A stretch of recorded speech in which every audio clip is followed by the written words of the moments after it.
vamos manter o nosso coração aberto para receber a palavra do Senhor através desse servo do Senhor, Pastor Jocílio. Graça e paz a todos os irmãos, amém? Que o Senhor possa estar abençoando nossas vidas nesse lugar e abençoando também aos nossos irmãos que estão nos acompanhando aí pelo seu smartphone, em sua televisão, em sua família e no seu lar.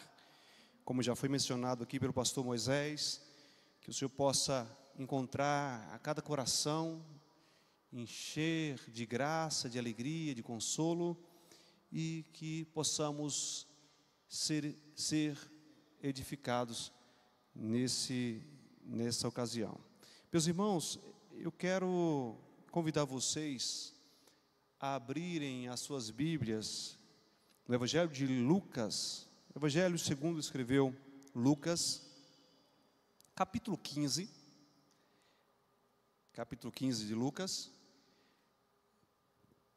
Faremos uma reflexão no capítulo 15 de Lucas. É claro que temos a intenção de ser bem preciso e vamos falar de forma resumida, mas teremos aqui a incumbência de tratar do capítulo 15 de Lucas.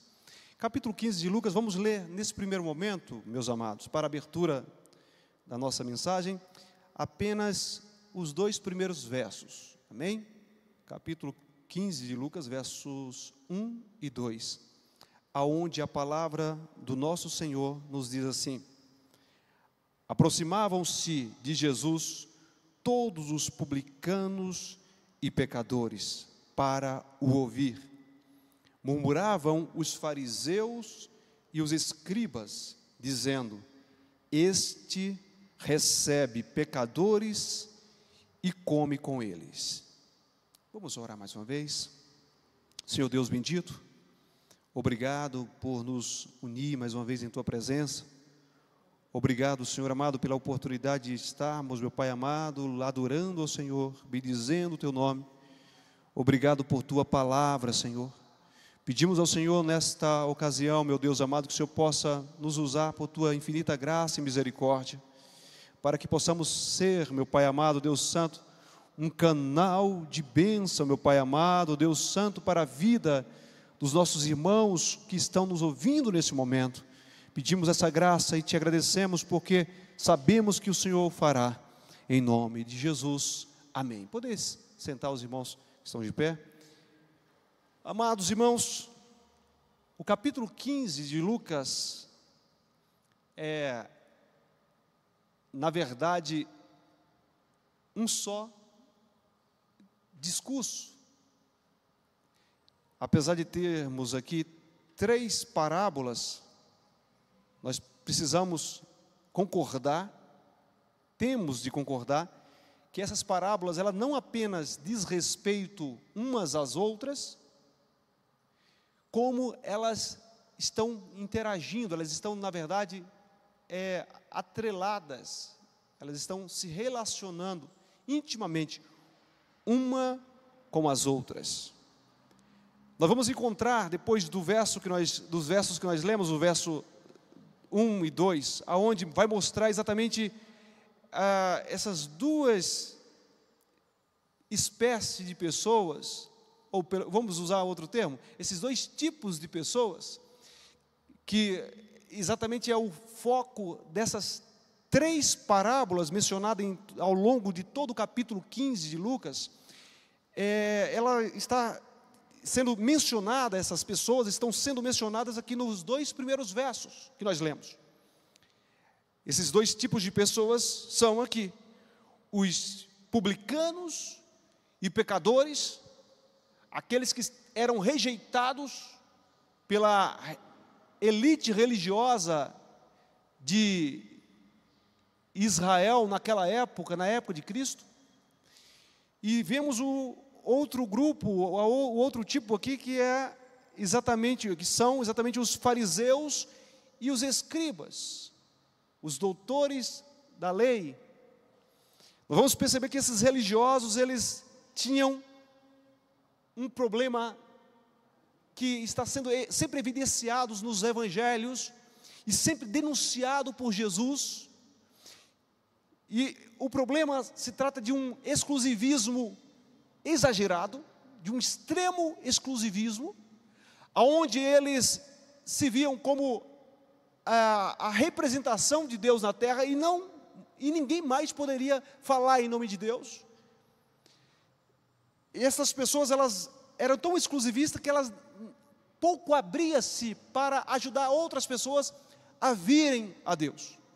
O Senhor Jesus vai fazer várias críticas a este grupo, ou a esse grupo aqui mencionado, os fariseus, os escribas, os doutores da lei. É claro que nós vamos saber que nem todos são ali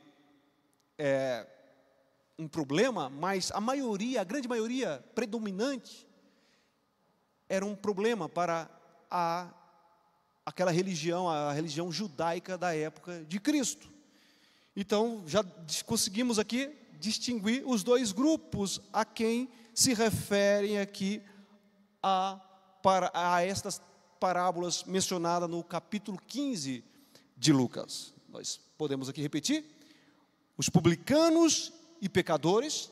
Os publicanos eram os cobradores de impostos, aqueles que eram considerados traidores do povo de Israel.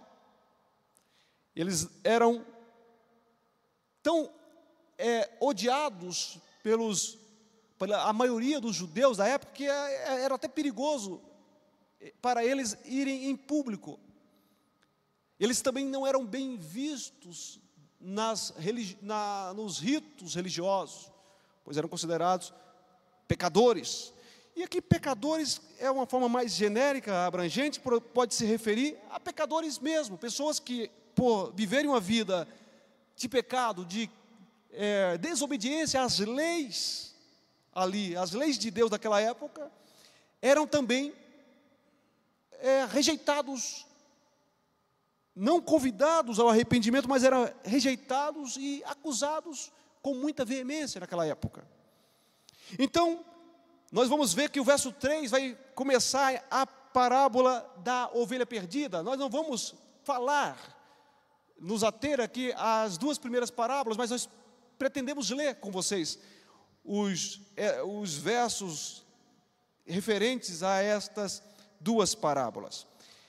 Observemos, irmãos, que o verso 3 vai começar então, mostrando que há uma articulação do texto que nós lemos lá, do contexto anterior, dos versos 1 e 2, para a parábola da ovelha perdida. Então, lhe propôs Jesus esta parábola: qual dentre vós é o homem que, possuindo 100 ovelhas e perdendo uma delas, não deixa no deserto as 99 e vai em busca da que se perdeu, até encontrá-la? Achando-a, põe-na sobre os ombros, cheio de júbilo, e indo para casa, reúne os amigos e vizinhos, dizendo-lhes: alegrai-vos comigo, porque já achei a minha ovelha perdida. Digo-vos que assim haverá maior júbilo no céu por um pecador que se arrepende, do que por 99 justos que não necessitam de arrependimento. Percebe que Jesus está fazendo exatamente aqui trazendo uma exortação aos injuriadores, daqueles pecadores que vinham até Jesus, pois eles murmuravam, diz o verso 2, porque alguns pecadores, entre esses pecadores haviam os publicanos, que estavam vindo interessados em ouvir a palavra de Deus, ali através dos lábios do próprio Salvador. E foi exatamente para isso que Jesus veio. Ele disse que não veio para os sãos, mas para os doentes, pois os sãos não necessitam de médicos. Os doentes, os pecadores, é que necessitam de serem perdoados e sentem a necessidade de serem perdoados. O que nós precisamos compreender em todas a trama dos evangelhos, não apenas de Lucas, mas de todos os evangelhos, é que os evangelistas, em alguns momentos, eles são um pouco irônicos, quando se refere àqueles que acham que não são pecadores, porque não há um justo nenhum sequer. Então nós precisamos compreender que aqueles homens que se viam como justos, como santos, eram os mais miseráveis. Lembremos daquela parábola onde Jesus diz que havia um que se via justo ao ponto de dizer para Deus: Senhor, eu te dou graças porque eu sou justo, porque eu não sou como este pecador. E ele começa então a enumerar para Deus os várias virtudes que ele praticara. Então, aquele que estava sendo apontado por este religioso, que se via como justo, ele não atreveu-se nem levantar a cabeça, mas prostrado e cabisbaixo, ele dizia para Deus: Senhor, tenha piedade de mim, compadeça-te de mim, pois sou pecador.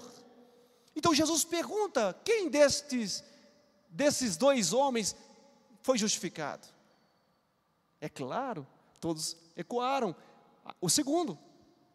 Porque exatamente quando nós nos enxergamos como pecadores, ou quando temos a capacidade de pelo menos identificar os pecados que há em nós, é que nós estamos próximos do perdão, estamos próximos de sermos agraciados por Deus. Ninguém que vá até o Senhor apresentando o seu pecado deixará de receber o perdão. De maneira nenhuma o Senhor lançará fora aquele que for até Ele. Meus amados irmãos, isso fica claro. Nós vamos agora para a segunda parábola, do verso 8. Nós vamos encontrar a parábola da dracma perdida. Observemos, irmãos, que na primeira parábola fala de um homem que perdeu uma das suas ovelhas. Ele tinha 100, perdeu uma. E o que ele faz? Ele vai e sai à procura. Aqui vemos um contexto que fala sobre a mesma temática, mas em um contexto diferente. Aqui, uma mulher, ela perde uma dracma de 10. O homem perde uma ovelha, ou a ovelha se perde entre 100. Aqui nós vamos ver que uma mulher perde uma de 10 dracmas que ela possuía. Diz assim, verso 8: ou qual é a mulher que, tendo 10 dracmas, se perder uma, não acende a candeia, varre a casa a procurar diligentemente até encontrá-la?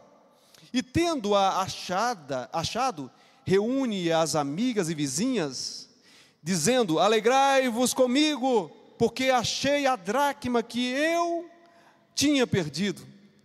Eu vos afirmo que de igual modo há júbilo diante dos anjos de Deus por um pecador que se arrepende. O que Jesus está deixando claro aqui para os seus ouvintes é que os céus têm interesse no arrependimento do pecador. Que não apenas Deus, como Pai bondoso, que nos quer de volta, que nos atrai pelo seu amor, mas também os anjos dos céus, eles se alegram, eles jubilam, a festa no céu, quando um pecador se arrepende. Essa verdade precisa ser muito mais inculcada em nós. Nós precisamos entender a importância do arrependimento. Nós precisamos voltar, meus amados irmãos, a ver o Evangelho, ou a base do Evangelho, como arrependimento, um chamado ao arrependimento. Nós ouvimos vários discursos, mas pouco ouvimos falar sobre arrependimento, e a porta para a entrada do Evangelho é arrependimento. Como João Batista começou a pregar anunciando Jesus: arrependei-vos, pois é chegado o reino dos céus. Jesus começou também convidando ao arrependimento. Os discípulos de Jesus, quando saíram para pregar, depois que Jesus já tinha sido assunto aos céus, eles anunciavam o reino, e a porta para o reino era crer no Senhor Jesus. E arrependam-se, dos seus pecados. Jesus precisa ser contemplado como a graça de Deus, como o favor gracioso de Deus para nós.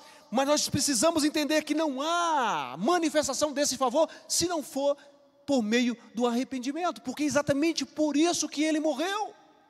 Ele morreu por causa dos nossos pecados.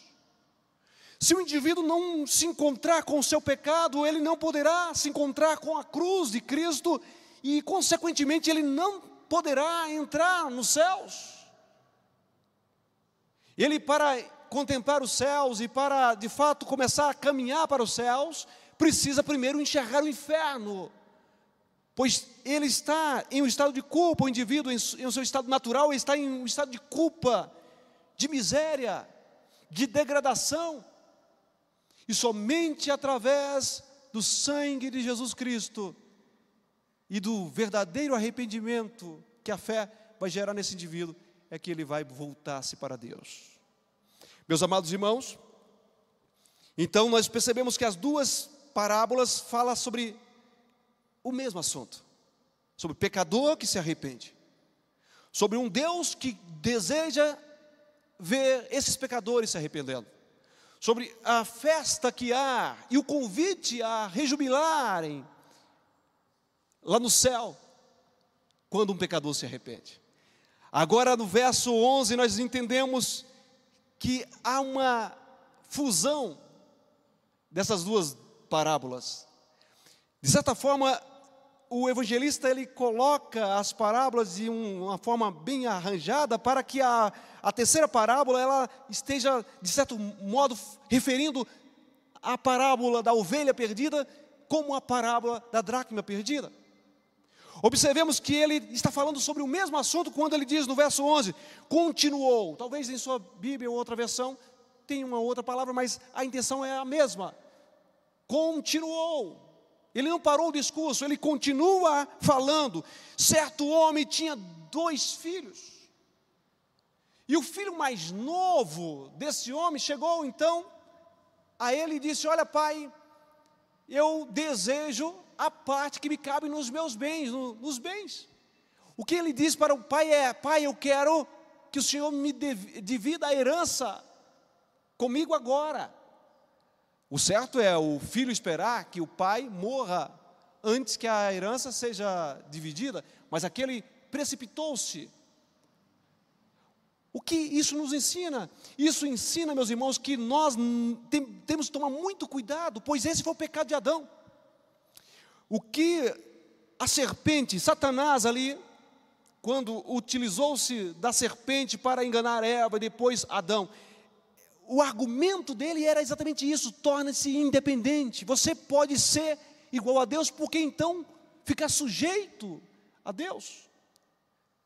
Então é exatamente isso que o inimigo coloca em nossos corações. Nós precisamos entender que a maior tentação para nós é acharmos que temos suficiência, ou podemos viver uma vida suficiente nessa terra, longe do nosso Pai eterno. E foi isso que aconteceu na vida daquele jovem, o mais novo. Ele simplesmente quis viver o que este mundo poderia oferecer, longe do Pai. E então o pai decide, repartiu a herança, deu a parte daquele jovem, e depois de não muitos dias, aquele jovem pegou a sua parte e foi para uma terra longínqua, uma terra distante. Ele foi para uma terra incomunicável. O pecado faz isso conosco. Quando nós nos apegamos ao pecado e começamos a nos alimentar dele e a querer viver por ele, a primeira coisa que nós fazemos é nos afastar de Deus e de tudo aquilo que representa Deus. Pois Deus e aquilo que representa Deus é uma ameaça para a concupiscência, para os desejos, para as maiores manifestações pecaminosas em nossos corações. Então nós escondemos, como Adão escondeu de Deus. Nós nos escondemos, nós criamos desculpas para não ouvir a palavra de Deus, criamos desculpa para não congregar, criamos desculpa para não encontrarmos com o pastor, criamos desculpa para não nos encontrarmos com aquele irmão do trabalho que só fala do Evangelho. Sabe por que o Evangelho vai nos incomodar? Porque o que nós queremos é nos emancipar em nossos pecados, nos tornarmos dono de nós mesmos naquilo que este mundo pode nos oferecer. Essa parábola vai mostrar, meus irmãos, que se você realmente é filho de Deus, você não poderá viver longe dele. Que não há riqueza permanente longe do Pai eterno. Que não há alegria que se sustente longe de Deus. Foi isso que aconteceu. Aquele moço viveu dissolutamente, viveu de forma irresponsável. Gastou toda a sua parte da herança com prostituições, com bebedeiras, viveu como quis viver. Mas de repente, quando ele já não tinha mais nada, diz a palavra de Deus aqui no Evangelho de Lucas, que veio uma fome naquela região. Todos começaram a padecer grandes necessidades. Aquele moço que antes tinha tudo na casa do seu pai, agora via-se faminto. A sua fome era tão grande que ele fora contratado para cuidar de porcos, algo que para um judeu era tido como um sacrilégio. Como um judeu poderia cuidar de porcos? Mas Jesus utilizou-se dessa figura mostrando que aquele que se afasta de Deus, ele precisa entender que será humilhado em um nível mais baixo, pois não há, meus amados irmãos, vida, paz, alegria. Você pode ter dinheiro, mas você não vai ter vida verdadeira longe do Pai eterno. Então ele, quando se viu ali alimentando os porcos, desejou comer as alfarrobas ali, a comida que ele dava aos porcos. Então ele lembrou-se do Pai. Ele lembrou-se da casa do Pai. Ele lembrou-se que havia abundância na casa do Pai.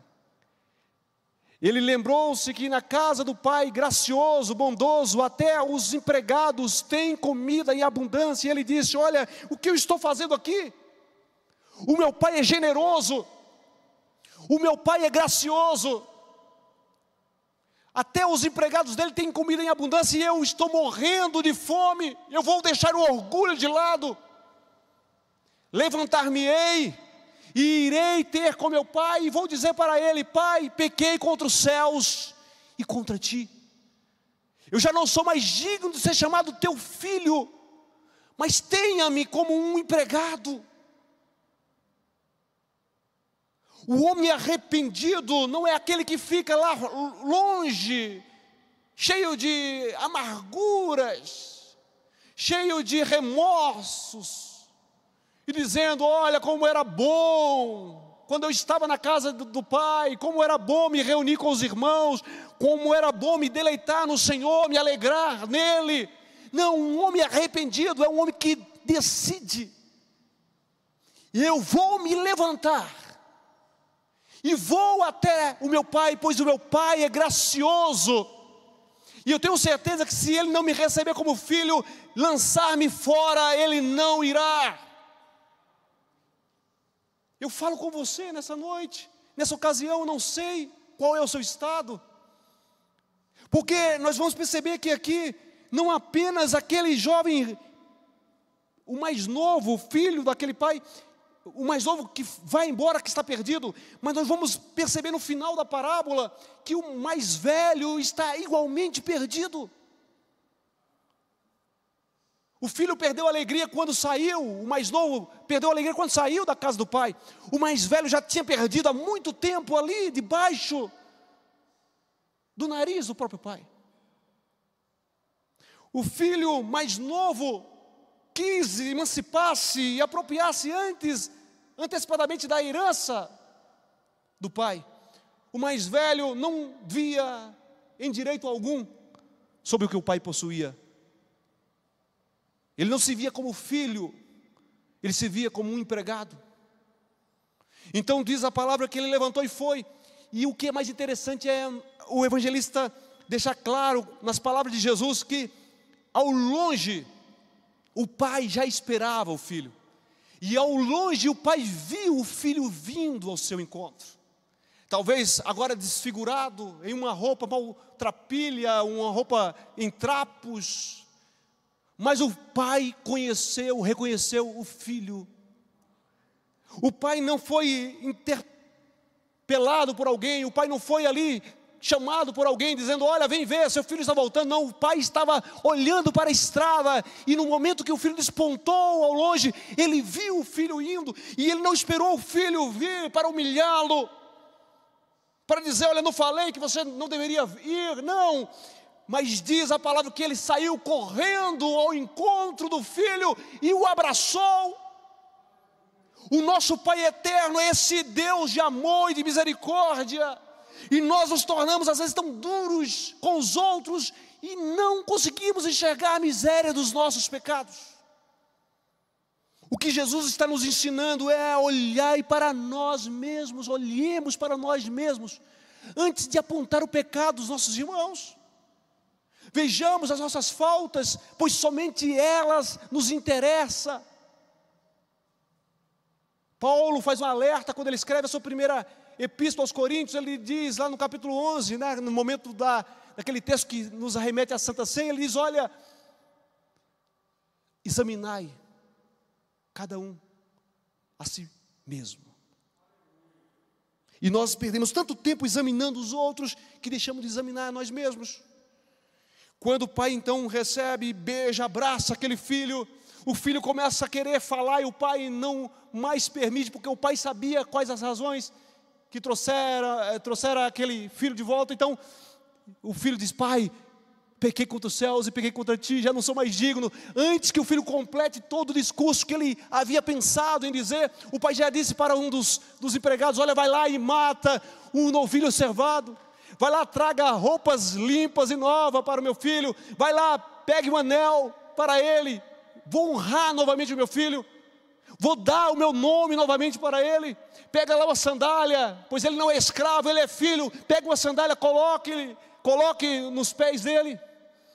E nós vamos perceber que nesse momento o pai começa a convidar todos para uma festa. O que é mais interessante nós notarmos é que todos estavam presentes. Os empregados pararam para festejar com o pai alegre. O pai que disse: olha, vem, alegrai-vos comigo. Alegrai-vos, jubilai-vos, pois o meu filho estava perdido, mas foi achado. Estava morto, mas reviveu. Mas havia uma pessoa que não estava ali. O filho mais velho estava no campo, trabalhando mais que os trabalhadores. Não que seja ruim trabalhar, mas ele se punia. Ele queria ser merecedor da atenção do pai.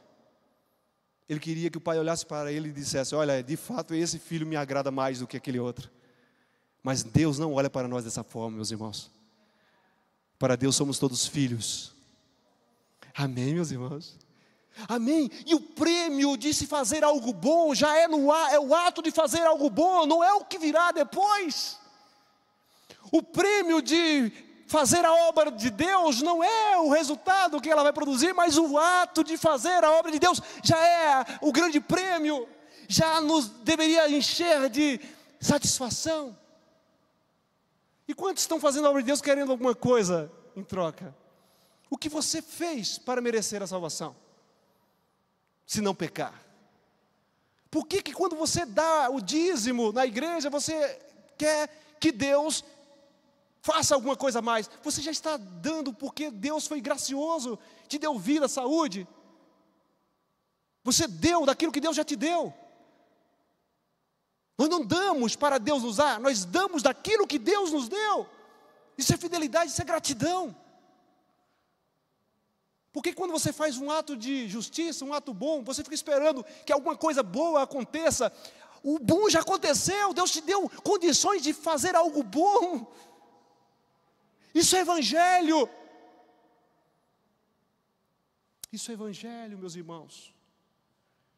Então, todos em festa, chega o filho mais velho e ouve som de música e vê as tendas, sinais de dança.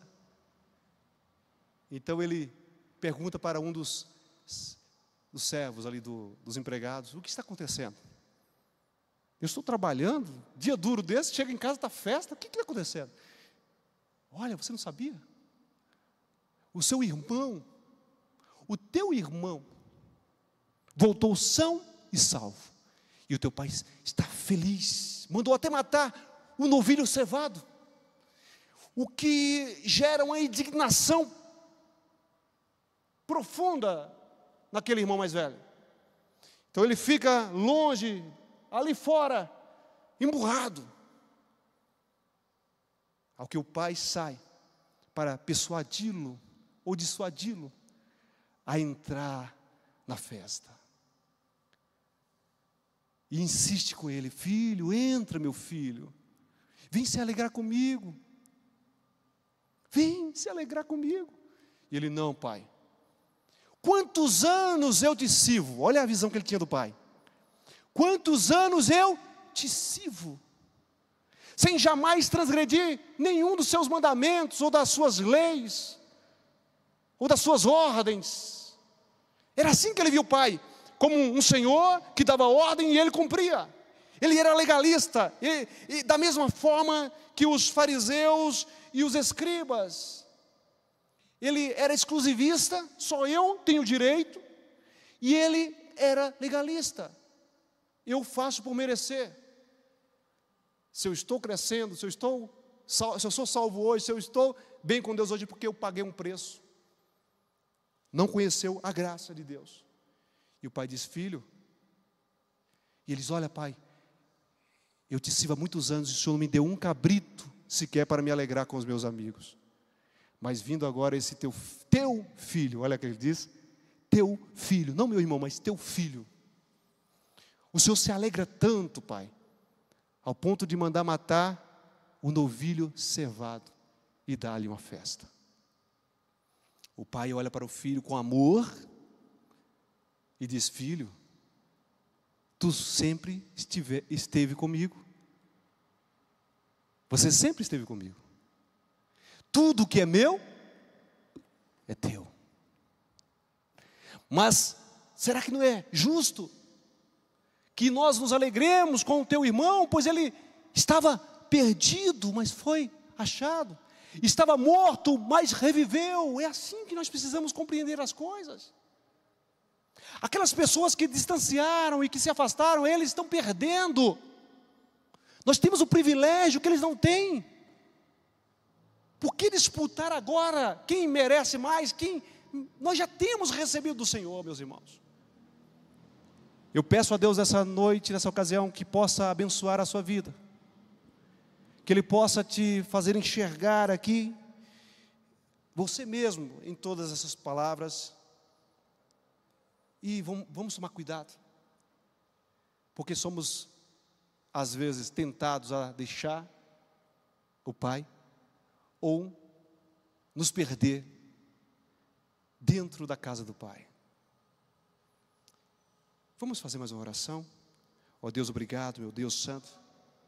Eu te louvo pela vida dos teus filhos.